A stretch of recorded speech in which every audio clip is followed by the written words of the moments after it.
Are you getting close to the retirement age and wondering whether you have saved enough corpus for your post-retirement life? Or are you somebody who has a target retirement date, say by 50 or 45 that you want to retire, and wondering how you make a decision that it's the right time and have you got enough money saved to go and retire? We'll talk about some easy way of knowing how much money is the right money. But before that, I want you to consider a few things when you make this decision on retirement. The first thing to think about is your desired lifestyle. You live a certain lifestyle now. Post-retirement, what's your thought on your post-retirement lifestyle? Let me give you an example. Are you planning to do a lot of travel post-retirement? Are you planning to have some new expensive sports or hobbies which you want to pursue, like say you start golf, for example? All these have to be factored into your plan when you think of post-retirement. It's an important thought to spend time on and decide what's the post-retirement lifestyle. Do you want to continue and maintain the same lifestyle, or do you think you're actually going to downgrade your lifestyle a little bit? Very important data points. The other important thing which I think most people don't do is to have an idea of what is your current expenses per month. Do you know what is your current expenses per month? Please write it down. Don't assume. Just start writing down for a few months on what you spend, and it would be under different headings. Some you spend which are your normal expenses, day-to-day expenses. There are some which you spend on repaying some loans that you have taken. There are some debts that you pay. All these are your recurring expenses which will happen every month. There could be other things like those medical expenses which are not covered by insurances. They're all part of your expenses, and remember, at some stage that might go up.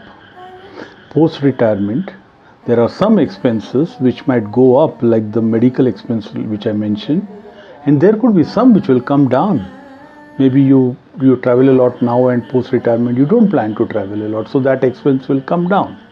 But it's important to think through and write down your current expenses and what you think is your post-retirement expenses per month. The other thing people miss out on factoring is inflation rate.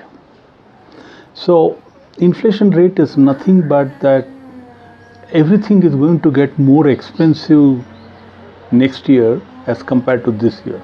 That's been the pattern. Very rarely has it gone into any other way. So inflation is a truth. It will happen. Now, how much inflation will happen in the next 20 years is a guess you need to make. If you are in India right now, you probably are experiencing one of the lowest inflation rates compared to global. But if you are in some other country, in Europe, in the US, they are experiencing some of the highest inflation rate in this year. Okay, but 20-30 years forward, we don't know how it will move. An expert will help you make an assumption of what would be the inflation rate over the next 30 years, for example. It's an assumption based on past and future predictions. But it's important to make that, because what you can buy for X rupees today, that buying power of X will go down every year. So you need to factor it in as an important factor to know what's the corpus that you need to keep for your post-retirement fund. Parameter which most people ignore is life expectancy. While life longevity has been a boon because of medical sciences and our general knowledge about fitness as we are getting older, but from a corpus point of view, if you are going to live longer than the normal expectancy, you will probably need more corpus, no more money to take care of you in those years when there is no income. So typically, earlier the life expectancy for a male used to be about 70-75 years and much higher for females globally. On India it was a little lower. Now life you can easily expect for a male to go higher till 80-85 and a woman to go till 85-90. But when you are planning, I would recommend that you create a life expectancy plan of 95 to 100 years. Outside scenario, the best case scenario or the worst case if you're looking at it from a corpus point of view, and you plan your corpus based on that. Many of us have understood that there has to be passive income which have to be invested much early in our career. Most of you have invested in different instruments. Now, these instruments will keep giving you passive income even after your retirement. So there is other sources of income which continue to happen, and some, for example, would be your mutual funds or your rental revenues which come from your apartments which you're given on rent or something like that. On mutual funds, you could have spoken to your financial advisor who would have talked to you about a systemic withdrawal plan where you keep getting some money every month to take care of your some of your expenses. It's an important factor to factor in your plan, because passive income will continue to be generated even after you retire from your corporate life. I strongly recommend that you keep an emergency fund in some liquid account, because it should essentially take care of an immediate requirement of cash. Okay, so it's something which can convert to cash very quickly. It may not give you too much returns, but have some corpus kept. Does not have to be too much, but some number which can help you tide over an immediate emergency. One of the most important thing all of us should do is to invest in an insurance policy, medical insurance policy, very early in our career when the premium rates are very low. If you're not done it, if you don't have it now, please go do it. You need an medical insurance cover once you retire. The cost of medical expenses can be exorbitant. It can just suck most of your corpus away. So please make sure you have a medical insurance cover to take care of your expenses. Non-insurance medical expenses, like I said earlier, will most probably go up. The pills you need to take and some of the tests you need to do regularly may not be covered by the insurance.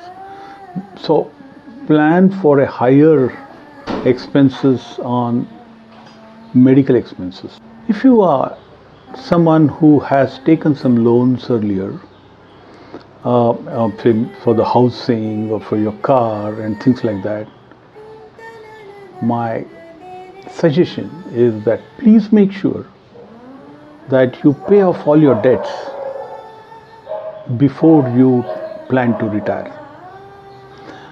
Carrying debt into retirement is always a pressure on you. Make sure that you cut down on other things but pay off your debt much before your retirement date. One of the things which may not be so valid for everyone, but many people I know who plan to shift to some other place post-retirement, and they forget to factor the change in the cost of living between the two locations. Okay, for example, if you are actually planning to go to a bigger city from where you are today, and you comparing your monthly expenses with where you're going to go, it's not the same. Okay, so if you are working for your company in a place which is a tier 2 city, and after retirement you're planning to go to a big metro, please add the additional cost of living which will come because you move to a big city. I know a lot of people who live in the US, who work in the US to be more correct, but post-retirement they're planning to shift back to India.